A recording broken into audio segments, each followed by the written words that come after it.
میں آپ کا اور درشکوں کا بہت بہت آبھاری ہوں کہ آپ نے اس خوبصورت سی ٹی وی ڈیبیٹ میں ہندو گرو ہونے کے ناطے آمنترت کیا اور اپنی بات کہنے کا اوسر دیا۔ جیسا کہ سر آپ نے اسلام کو لے کر پرشن کیا ہے کہ اسلام دھرم کو لے کر آپ کا کیا وچار ہے، سر میں آپ کو بتانا چاہوں گا صاف اور واضح شبدوں میں کہ اسلام کے اندر اخلاق نام کی کوئی چیز ہی نہیں ہے۔ سر ابھی اسلامی اسکالر قرآن کریم کی آیت پیش کر رہے تھے، میں بھی قرآن کریم کی آیت پیش کرتا ہوں کہ اسلام کے اندر خود قرآن کریم نے انسانوں کو لے کر دوہرا رویہ اختیار کیا ہے۔ خود قرآن کریم کٹر پنتھ کی تعلیم اور شکشا دیتا ہے۔ قرآن کریم مومنوں سے کہتا ہے کہ کفار و مشرکین کو جہاں پاؤ قتل کرو۔ آیت ہے فَاقْتُلُوا الْمُشْرِكِينَ حَيْثُ وَجَدتُّمُوهُمْ، اور دوسرے مقام پر قرآن کا اللہ مومنوں سے کہتا ہے أَشِدَّاءُ عَلَى الْكُفَّارِ رُحَمَاءُ بَيْنَهُمْ، مومنین آپس میں بڑے رحمتی ہوتے ہیں، کفار و مشرکین پر بڑے سخت ہوتے ہیں۔ اس آیت کو بھی دیکھیے گا سر، قرآن کا اللہ قرآن کے اللہ کافروں کے بارے میں کہتا ہے قاتلوا الذین لا یؤمنون باللہ ولا بالیوم الآخر۔ اس آیت کا ارتھ ہے کہ ان لوگوں کو قتل کیجیے جو اللہ پر اور یوم آخرت پر ایمان نہیں رکھتے۔ اس آیت کو بھی دیکھیے گا سر، یا ایھا النبی جاہد الکفار والمنافقین واغلظ علیہم ومأواہم جہنم وبئس المصیر۔ سر قرآن کریم مومنوں کو لے کر کہتا ہے انما المؤمنون اخوہ، اور کفار و مشرکین کو لے کر کہتا ہے یا ایھا الذین آمنوا، کفار و مشرکین کو لے کر کہتا ہے یا ایھا الذین آمنوا انما المشرکون نجس۔ گویا کہ قرآن کریم مومنوں کو ہر طرح کی سہولت اور آسانی فراہم کرتا ہے اور کفار و مشرکین کو ہر طرف سے جگڑ دیتا ہے، قید کر دیتا ہے، مقید کر دیتا ہے۔ یہ ہے سر اسلامی تعلیمات، مذہب اسلام کے ماننے والوں کی تعلیم۔ سر آپ ہی بتائیے کہ مذہب اسلام میں صرف اور صرف کٹر پنتھ کی تعلیم اور شکشا دی گئی ہے، قتل و قتال کی تعلیم اور شکشا دی گئی ہے۔ اس سے صاف واضح ہوتا ہے کہ قرآن کریم نے کٹر پنتھ کو بڑھاوا دیا۔ سر یہیں پر بس نہیں ہوتا، بلکہ مذہب اسلام کے اندر ایک ایسا قانون ہے جس کے اندر جس ایشور نے، جس گاڈ نے، جس خدا نے، جس بھگوان نے انسان کو آزاد پیدا کیا ہے، اسی انسان کو مذہب اسلام کے ماننے والے غلام اور باندی بنا کر اس کے تمام جائز حقوق کو چھین لیتا ہے، سلب کر لیتا ہے۔ سر پھر یہ کس منہ سے اخلاق حسنہ کی، اخلاقی معیار کی، اخوت و بھائی چارگی کی، غمگساری کی، ہمدردی کی تعلیم دیتے ہیں؟ سر یہ سراسر غلط بات ہے، اصل میں حقیقت سے اس کا کوئی واسطہ ہی نہیں ہے۔ سر میں آپ کو بتا دوں کہ یہ تو بات صحیح ہے کہ اسلام دھرم کے اندر جہاں اخلاق کی تعلیم دی گئی ہے وہاں جہاں اخلاق کی محبت کی تعلیم دی گئی ہے وہاں قتل و قتال کی تعلیم دی ہے، لیکن سر ان کے مذہب کے ماننے والے صرف ان آیات اور ان احادیث پر عمل کرتے ہیں جو کٹر پنتھ کو بڑھاوا دیتی ہے۔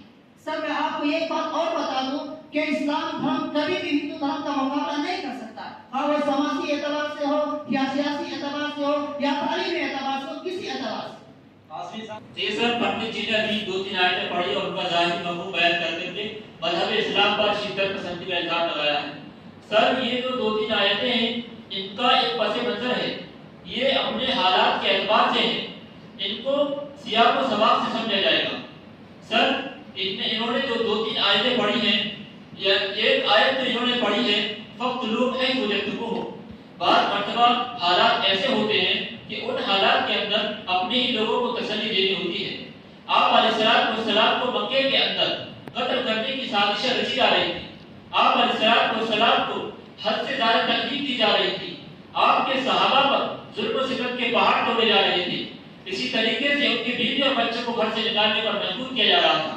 تو اس وقت اسلام ہمیں حکم دیتا ہے فَاقْتُلُوهُمْ حَيْثُ وَجَدتُّمُوهُمْ، آپ اپنا دفاع کیجیے۔ اسی طریقے سے پنڈت جی نے 2-3 آیتیں اور پڑھی ہیں، میں ان کو صرف ایک بات کہہ کر کے کنڈم کر دینا چاہتا ہوں۔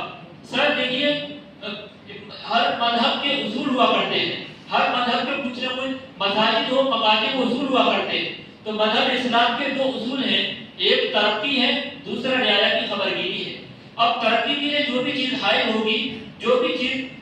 ہوگی تو اس کو ہٹایا جائے گا، اسی طریقے سے رعایا کی خبر گیری ہے. رعایا پر اگر ظلم و ستم ہوگا تو اس ظلم و ستم سے دفاع کیا جائے گا. ان 2-3 آیتوں کو اسی سے کنڈم کر دینا چاہتا ہوں. اور سر جہاں تک پنڈت جی کا غلام اور باندی کو لے کر کے سوال ہے، سر اسلام میں غلام اور ان کا سوال تھا کہ اسلام میں غلام اور باندی کا تصور ہے. اسلام میں ایک آزاد آدمی کو غلام بنایا جاتا ہے. سر یہ ایک اسلام کے خلاف سازش ہے، اسلام کو بدنام کرنے کے خلاف ایک سازش ہے. سر جب ہم غلام اور باندی کی بات کرتے ہیں تو ہمیں دیکھنا یہ چاہیے کہ ان کی تاریخ کیا ہے. اس اسلام سے 1400 سال پہلے غلام اور باندی کا سلسلہ چلا آ رہا ہے. اور ہوا یہ کرتا تھا کہ لوگ جوا کھیلتے تھے اور جو جوئے میں ہار جاتا تھا اسے غلام بنا لیا جاتا تھا. اسی طریقے سے کسی ایک آزاد آدمی کو پکڑ کر کے اسے غلام بنا لیا جاتا تھا. تو مذہب اسلام کے قوانین نے آ کر کے ان تمام چیزوں کو ختم کر دیا اور حتی الامکان کوشش کی کہ ان کو سارے حقوق دیے جائیں. یہی وجہ ہے کہ آپ دیکھیں کہ مذہب اسلام اپنے اس مقصد میں کامیاب ہوا. بعض صحابہ کرام علیہ السلام نے اپنے زمانے میں غلاموں کو آزاد کیا، اور جب غلاموں کو آزاد کیا تو ان میں سے ایک بہت بڑی تعداد ایسی تھی جو بڑے بڑے محدث تھے. انہی میں سے حضرت نافع ہے جو عبداللہ ابن عمر کے غلام ہیں. تو ان ساری باتوں سے پتہ یہ چلتا ہے کہ مذہب اسلام نے صرف غلاموں کو آزاد ہی نہیں کیا بلکہ ان کو تعلیم بھی دی ہے اور ان کو ان کی فیملی سے ملایا ہے، ان کو سارے حقوق ادا کیے ہیں. اور جو مذہب اسلام سے پہلے جو تصور چلا آ رہا تھا ان سارے تصورات کو ختم کیا ہے. اور اگر آپ مذہبی تعلیمات کو پڑھیں گے تو اس میں پتہ چلے گا جتنے بھی کفارات ہیں ان سب کفارات کو ادا کرنے کا ذریعہ غلام کو ٹھہرایا ہے. تو سر آپ کیسے اس مذہب پر الزام لگایا جا سکتا ہے؟ میں اپنے تیسرے مہمان کے جانے سے پہلے پنڈت جی سے سوال کرنا چاہوں گا.